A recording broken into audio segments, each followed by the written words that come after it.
നമുക്കൊരു hair care ആയാലോ? പിന്നെ വീഡിയോയിലുള്ള ആളെ മുഖം ചെറിയൊരു പരിചയക്കുറവ് ഉണ്ടാവും. ഇത് എൻ്റെ അനിയത്തിയാണ് കേട്ടോ. ഞാൻ ഇപ്പം എൻ്റെ വീട്ടിലാണേ ഉള്ളത്.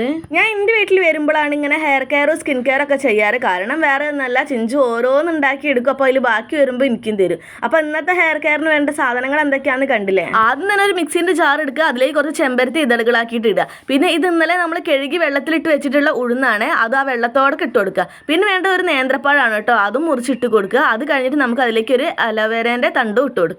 എന്നിട്ട് ഇതെല്ലാം കൂടി നന്നായിട്ട് അരിച്ചെടുക്കണം. അത് ഇത്ര സ്പീഡിലൊന്നും വരില്ല കേട്ടോ. ഈ എടുത്ത തുണിയിലിരുന്ന് അടുക്കൊരു വലിയ ഓട്ടം ഉണ്ട്, അതിനെക്കൊണ്ടാണ് ഇത്രയോ സ്പീഡിൽ വന്നത്. ഇന്ന് ചിഞ്ചുവിൻ്റെ കയ്യിലാണെങ്കിൽ ഇങ്ങനെ ഹെയർ കെയറിനും സ്കിൻ കെയറിനൊക്കെ വേണ്ടിയിട്ട് ഒരുപാട് വെറൈറ്റി സംഭവങ്ങളുണ്ട്. അതിലൊന്നാണ് ഈ ബോട്ടിൽ. അങ്ങനെ നമ്മൾ അരിച്ചെടുത്തിട്ടുള്ള മിക്സ് ഇതിലേക്ക് ഒഴിച്ചു കൊടുക്കുക. പിന്നെ തലയിൽ നന്നായിട്ട് തേച്ചെടുക്കുക. ഇതാ കണ്ടോ, ചിഞ്ചു ഇതൊക്കെ കഷ്ടപ്പെട്ട് ഉണ്ടാക്കിയിട്ടുള്ള മുടിയാണ് കേട്ടോ.